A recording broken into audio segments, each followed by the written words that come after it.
that now to manage the population that we have, because we're trying to meet all of the needs and the orders of the court, but we're also trying to, manage our population.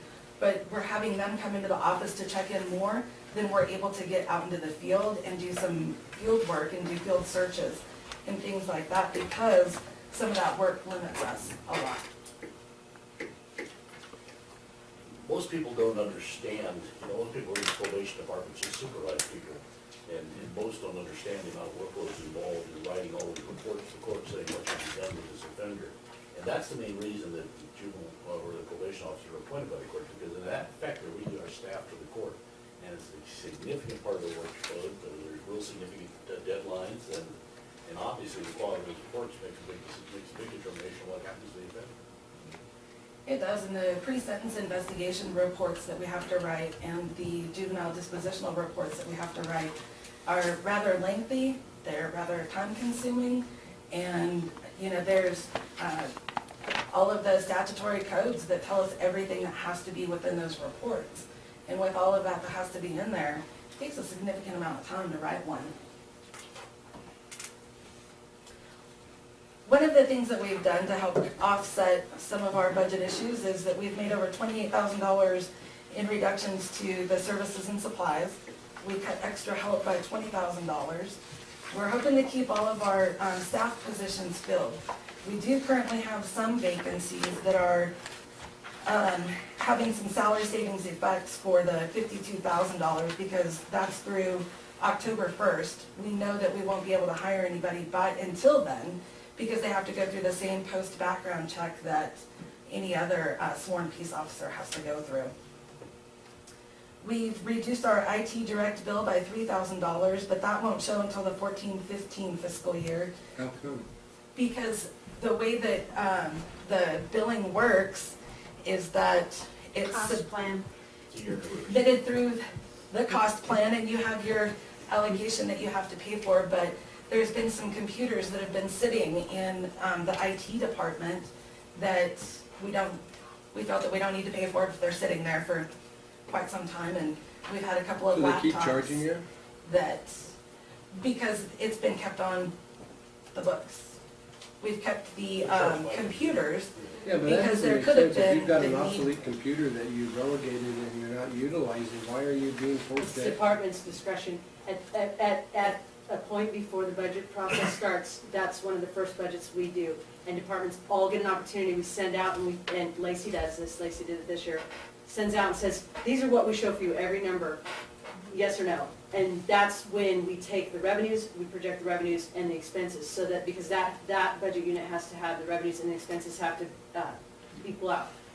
It's an internal service fund. So we set that up, if they say yes, then that's what it's gonna be for that year, for that budgetary year. So if you say, yes, we're gonna keep a computer, and then you come along and you're like, well, no, we're not, we've already planned our IT budget around that PC being part of our whole network, so that's how. Well, I would think, Mr. Chairman, I mean, this is not to be a criticism of the IT, but I think the IT folks, because they deal with IT all the time, and they kind of, you bring them in because they have to configure everything as it relates to the network, and so they probably even more so, I mean, obviously there's some workstations that they may question whether or not why these people have a computer, but if you have a computer that's offline or is sitting on a bench somewhere waiting to be repaired or something, and it's checked out to a particular department, I think IT would have a better idea whether it's a serviceable unit or not, and to rely on a department, especially one that has interim management right now, I mean, they're in flux because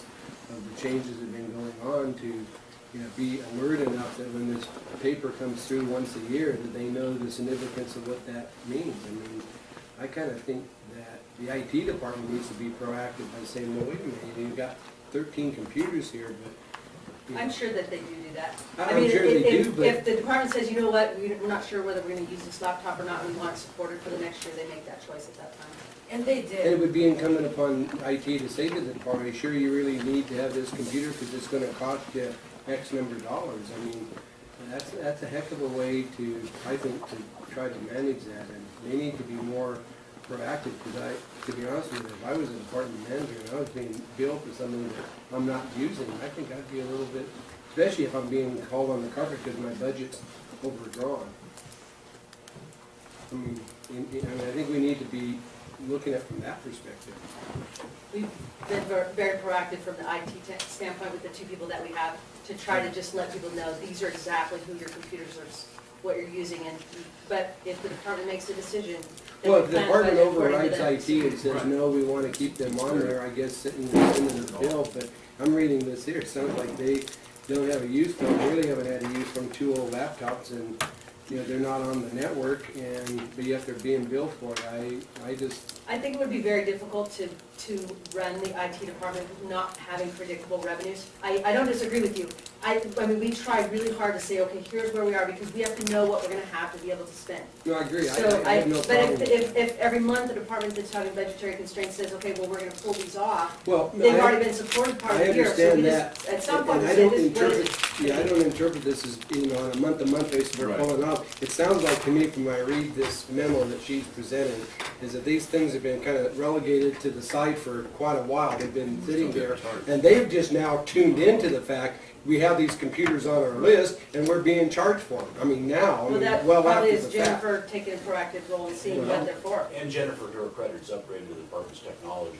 Eh, Some of people to tablets, so that the people that are visiting people out of the county. Yeah, and I totally appreciate that, and I applaud her for that part of it, but it sounds like her proactiveness is not being in sync with or recognized by IT's proactiveness, and I think we need to do a better job of getting on, because, I mean, IT needs to have predictable revenue. I get that, I'm not saying you just don't have departments one day on, one day off, Right. kind of a thing. I mean, I think if you've got obsolete equipment sitting there and, you know, they're not paying attention to, at least IT should be paying attention that they've got some obsolete, and tapping them on the shoulder saying, hey, look, you ought to get these off your rolls because you're being charged. And that's what happened. In speaking with Lacey, in looking at exactly what does our allocation cover, we looked at it, and she said, these have been here at my office, and I looked They're not at even in it your office, they're in her office. because they're allocated to a position that's been left unfunded throughout the past couple of budget years. That as well. sounds like a big disconnect. Yeah, I agree. And we've looked at increasing our STC training reimbursements from the standards of training in corrections through the Board of State and Community Corrections. And we were able to get that up about $4,000 with the current positions that we have. So that will help to offset some of our training costs. Another thing that we've done to try to offset some of our training costs is to get more classes certified by the Board of State and Community Corrections so that we can teach those classes here. We've sent certain staff members to train the trainer programs so that they can then in turn come back and utilize their knowledge and train the rest of the officers that we have. So that we're not sending people out of the county and incurring all of those travel and per diem costs. So we're really trying to watch how many people we send out of county for that. We're also working with Health and Social Services for some grant funding. We were able to come up with one MOU for $10,000 for the wraparound program to help reimburse the probation officer who currently works in that program. And we will continue to look at more grant opportunities for one-time or continuous funding. Is there any other questions? Then we'll move on to Fund 145 with the budget unit 0562, which is our juvenile hall budget. The cap and the max capacity through the board is 20, and our average daily population throughout the year has been 8 juveniles. There were 172 bookings for the 12-13 fiscal year. Excuse me if I could. Go ahead. Is the max 20, is that for the half that we're With that. using, or is it for the mothball site as well? The half that we're using, if we Right. opened up the other side, that would be 40. That's what the Board of State and Community Corrections has it rated for max capacity. 44 of those bookings were out-of-county juveniles, so we were able to charge the $85 per day for each one of those juveniles. So the 8 capacity average for the year, it translates into 172 bookings? Yes.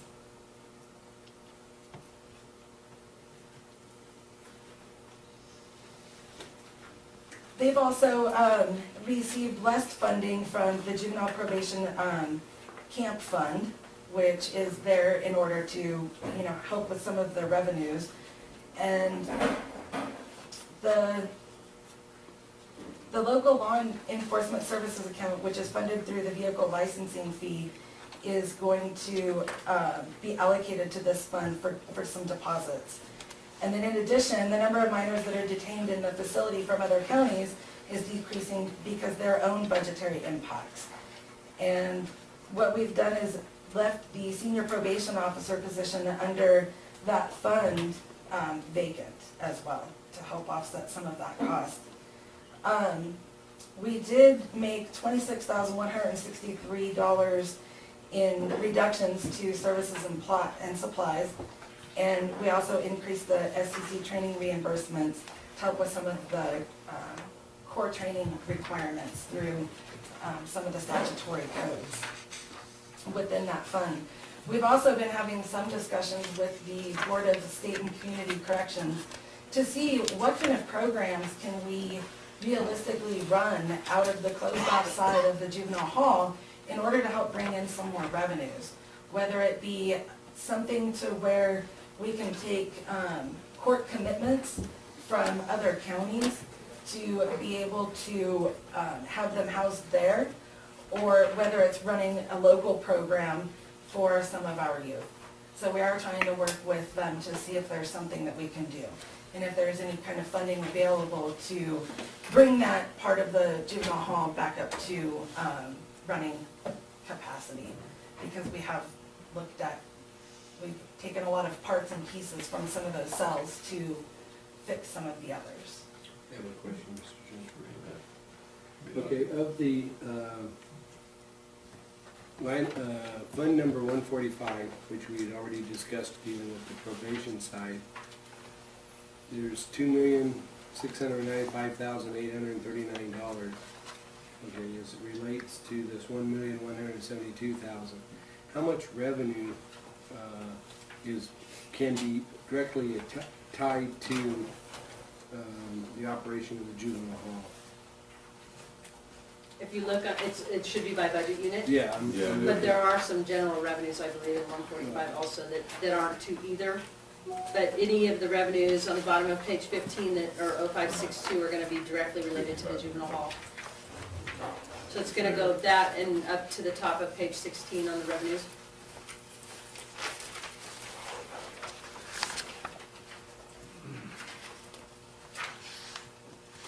Well, takes you through Fund 562. Is that juvenile hall also? That, yes, 0562 is juvenile hall. Okay. So the bottom of 15 and the top of 16. Yes.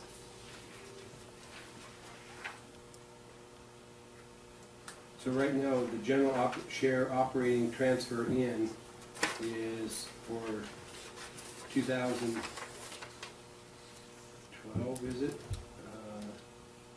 So we're basically supporting, based on what this is saying, I'm just looking at the numbers here, so correct me. 917,367, so that's going into the overall fund. Correct. So how much of that can be attributed to the juvenile hall? So that would be both the program side as well as the juvenile hall side, because they're all kind of like lumped. I don't know, that's the 917 is under 9,000, it's not 562, so it's not directly attributed to. Let me pull up their budget.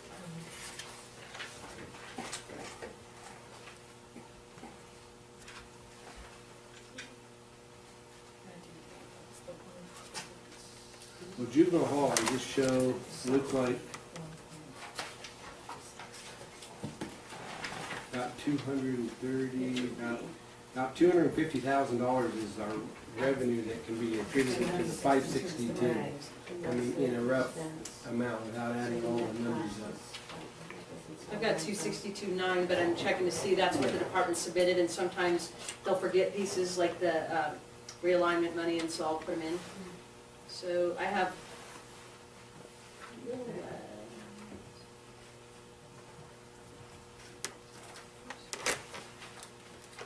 I've got 240, just in the line items that are, oops.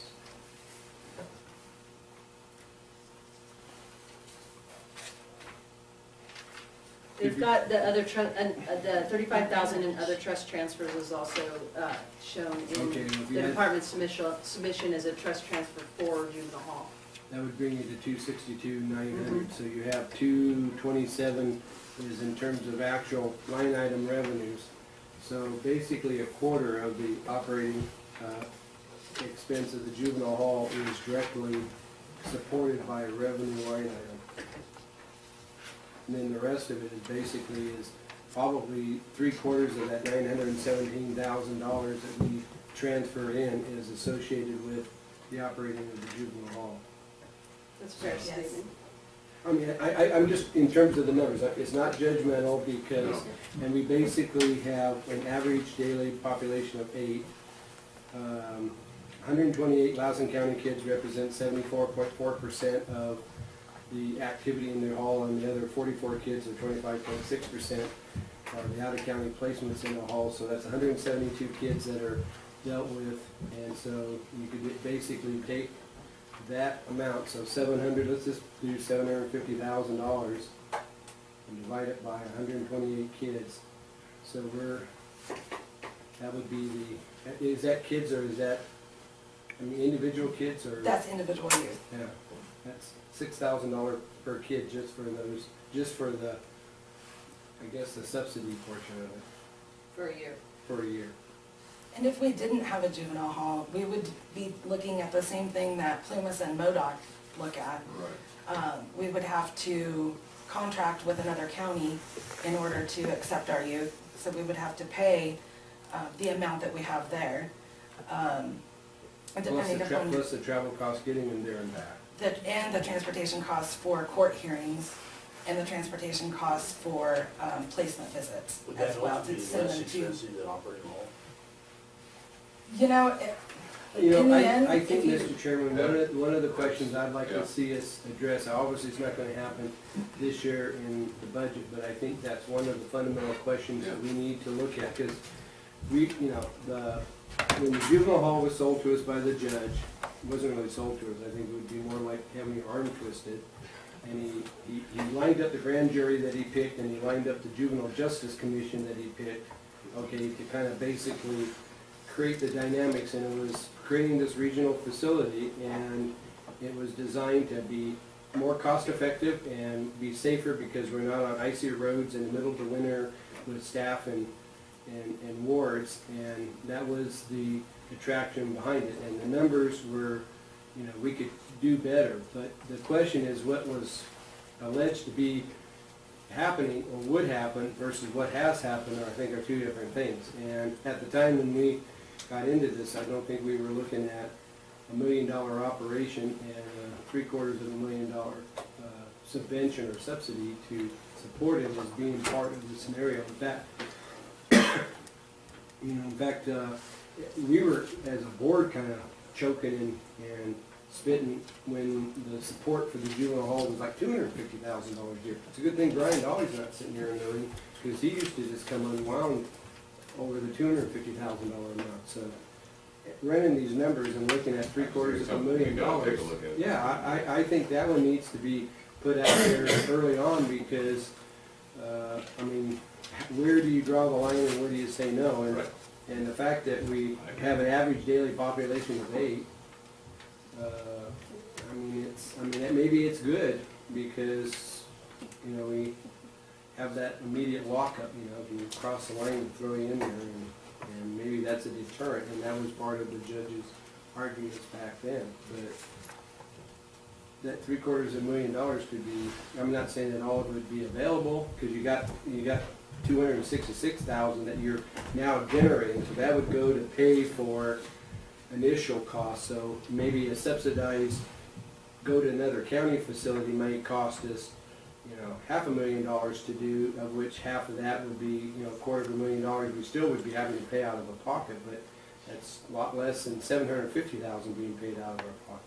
And what we currently do is, when we have youth who have reached the age of 18, because we're responsible for them until they turn 21, when they're juvenile wards of the court, some of these youth, they continue to commit crimes, they are unamenable to services, so we look at court commitments. When we do the court commitments, they're remanded into custody for anywhere from 30 days to 6 months. And when we get those court remands, it's nice to have the juvenile hall to have them there, because then that's, 30 days to 6 months that we're gonna be paying for an out-of-county commitment. That was the kind of analysis I think we've got to be able to go through. Yeah, I think we have a lot, I mean, we have a lot of work Obviously, here. I was on the other side of that issue. You were, and that's why I looked at you and I said that, because you were one of But the ones. I would agree with you, I think it's an analysis we have to Yeah, make. I think we've got a 10-year track record now that, back when their initial decisions and assumptions were being made, we didn't have that information. It was No, I agree with you. It was all We're on the same conjecture. page on that. And now that we have, a good 10 years under our belt in operating the new portion, and 20 years under our belt operating the old portion, I guess it's a good indication that things have changed a lot, because as a regional facility, only 25%. Well, and that's what I would ask Jen, that same question you were leading into, was why haven't other counties been able to send their youth here? Have they all opened up their own facilities? Are there facilities that are cheaper, or do you have any idea? Because I do remember that being a big piece of the pie, if you will, when we opened. It is budgetary issues in some of the other counties. They just don't have the money to be able to spend in sending kids out of their county. Whether it be here or somewhere else. Yes. Well, I guess, what did they do with their kids? Because you're telling us, back in 11-12, we reduced it from $110 a day to $85 to try to Right. entice them. Right. And we're talking about if we have to send our Good kids to another, they're not willing to pay $85, and so we're obviously to send our kids to an out-of-county placement for whatever reason is gonna cost us less than $85, because obviously the other counties aren't willing to pay that, so obviously they're not paying it wherever they're at, so if we use one of their walk-ups, it's gonna be less than $85. Or are they just not using juvenile hall facilities? Well, juvenile hall facilities across the county, our populations are decreasing Yeah. all of the time. Part of it is because with the statutory codes, the judges and the juvenile probation departments are forced to look at the least restrictive environment in placing youth. I So see. the That requirements may for be the detaining key. youth have increased somewhat. And a lot of times when a judge is looking at a case, it's going to be only the most serious crimes that, juveniles commit that are gonna remain detained in juvenile hall. Those others, they're going to be released. Well, as I said, I think, Jim, I agree with you, it deserves analysis. Are we gonna formulate like a list of these? Well, I think, The second one, I think this ties in with one earlier we brought up about what's the future of juvenile hall. I think that's it, that's it, that is where it is. Anything else? Anybody else have any, Jim, any further questions on that? No, I think I've Okay. got enough to chew on for a while. And when I talk about finding money, I can tell you that $750,000 is something that I think has to be looked at for the long term. So when we talk about long-term priorities, and long-term will be this year starting throughout the next few years, we gotta rethink the box. I mean, spending That's- $750,000 on 172 kids, or 128 kids, like this here doesn't make sense. And I'll research that. Because I can tell you one thing, I know where I could spend $200,000 and serve a hell of a lot more kids that probably would be less likely to get into juvenile hall. Nice connecting the dots. build two pools. What are we We've doing? been wanting a weekday one. Well, we could have a pool for the good kids and a pool for the bad kids, and still have money left over. See, Jim, we're not that bad. $2 million for then $200,000. Well, All right, wanna go on? In Fund 145 for budget unit, oh, sorry, that's wrong. 05564. That's the portion of the juvenile hall that's leased to Environmental Alternatives to operate their group home. And it houses additional foster care placements for local juvenile wards to remain in this area. We do utilize that group home quite frequently. And a lot of our youth, we look at sending them to Delphi and to Eric Perry before we look at sending them out of county. And one of the things that hasn't been looked at in previous years is the lease amount that they pay. So we are looking at, for the 14-15 fiscal year, looking at increasing that rent that they pay with their lease. One of the other things that we're looking at, How much are we getting from them? it is currently 15, This is on the unused portion of the building. It's on your revenue, it's on your revenue sheet. yes, I'm looking for that one, for that fund. It is currently 15,500, thank you, Per year. per year. This is the front portion, the old portion of the original portion of the juvenile hall that we leased out. Yes, sir. Because I know at the time when that lease was being negotiated, I was highly critical of the amount of money that we, that the amount of money the taxpayers have invested in building the thing, and then the amount of, just, and I gotta tell you, 15,500 was a step up, because initially they basically wanted to let them pay like $1,500 a year. I mean, it was like $100 a month type of a thing. And it was, that was well before your time. I'm really glad you're here. You may not think it, but I really do like what you're doing. Well, I wasn't so sure about that, but I appreciate that. Yeah, We're no. looking at, hey, taking a hard look I at like what does it cost us to run these things and what can we realistically do? I like your style, and you need to kind of like focus on this one too. Well, I think this Well, one, thank you. this one fits the same picture.